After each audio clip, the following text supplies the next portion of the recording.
अभी गोकुल में सुबह की किरणों ने अपना प्रकाश यमुना नदी पर फैलाया ही था कि तभी यशोदा मैया के आंगन से जोर की आवाज आई।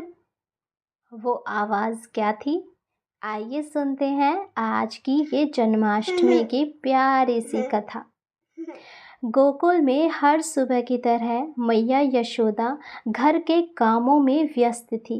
वह अपने माखन बनाने के कार्य में लगी हुई थी और चूल्हे पर दूध गर्म कर रही थी। तभी गांव की एक गोपी भागती हुई आई।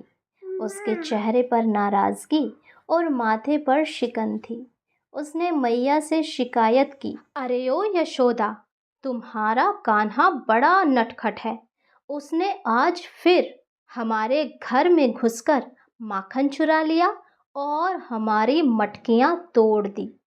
अब रोज रोज की इतनी सारी शरारतों से मैया यशोदा बड़ी परेशान हुई। मैया यशोदा इतनी परेशान हो चुकी थी कि उसने गुस्से में गोपी से कहा, तुम जाओ, मैं अभी इसकी खबर लेती हूँ। आखिर वो है कहाँ? मैया ने कृष्ण को ढूंढना शुरू किया और देखा कि वह पास ही खड़े खड़े मासूम बड़े नेत्रों से उन्हें देख रहे थे। यशोदा मैया ने गुस्से में कृष्ण को पकड़ लिया। उन्होंने सोचा, आज तो इसे सबक सिखा कर ही रहूंगी। वह कृष्ण को ऊखल, जिसमें अनाज कूटा जाता है, उस ऊखल से बांधने लगी, लेकिन रस्सी छोटी पड़ गई। अब वो दूसरी रस्सी लेकर आई। उन्होंने रस्सी को कसकर खींचा, लेकिन ये क्या, रस्सी तो 2 उंगली फिर छोटी पड़ गई। वे हैरान थी। उन्होंने एक और रस्सी ली और पहली रस्सी में बांध दी ताकि ये भी 2 उंगल छोटी ना पड़ी। मैया यशोदा ने गांव की सारी रस्सियां इकट्ठी कर ली और उन्होंने एक एक करके सभी रस्सियों को जोड़ा, लेकिन हर बार रस्सी 2 उंगल छोटी पड़ती रही। यशोदा मैया पसीने से भीग गई और उनका चेहरा थकान से लाल हो गया। उन्हें समझ ही नहीं आ रहा था कि आखिर ऐसा क्यों हो रहा है। यह देखकर नटखट कृष्ण को अपनी माँ पर दया आ गई। उन्होंने अपनी लीला को समाप्त करने का सोचा और जैसे ही उन्होंने मन में यह विचार किया, रस्सी तुरंत फिट हो गई और मैया यशोदा ने उन्हें ऊखल से बांध दिया। यह कथा हमें बताती है कि भगवान को केवल अहंकार या शक्ति से नहीं, बल्कि प्रेम और भक्ति से बांधा जा सकता है। यशोदा मैया के इसी निस्वार्थ प्रेम और ममता के बल पर ही कृष्ण ने उन्हें खुद को बांधने दिया।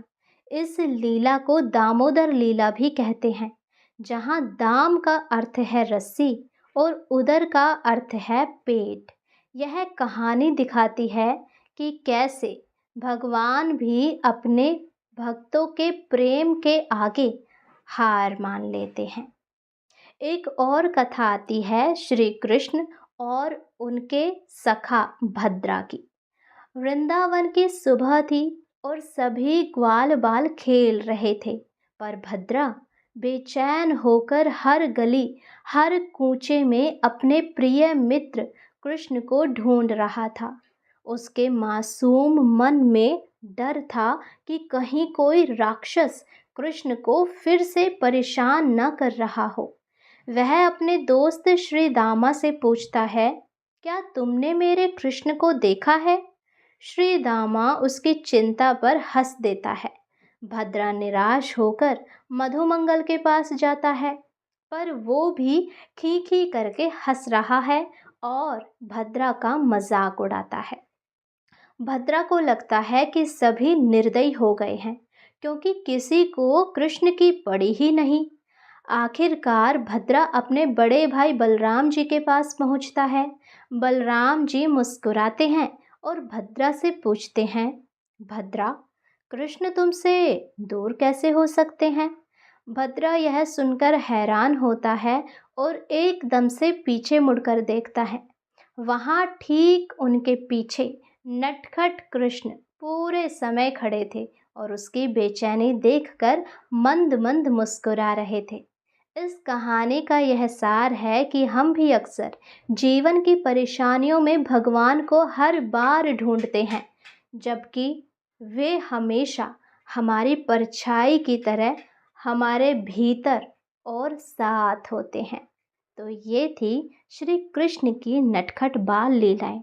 इस जन्माष्टमी पर इन कथाओं को खुद भी सुने और अपने बच्चों को भी सुनाएं, ताकि उन्हें भी श्री कृष्ण के बारे में, उनकी लीलाओं के बारे में पता चल सके। आप सभी को जन्माष्टमी की ढेरों शुभकामनाएं। नटखट बाल गोपाल आप सभी पर अपनी कृपा बनाए रखे। हरे कृष्णा, राधे राधे। तो बोलो, हाथी घोड़ा पाल की जय, कन्हैया लाल की।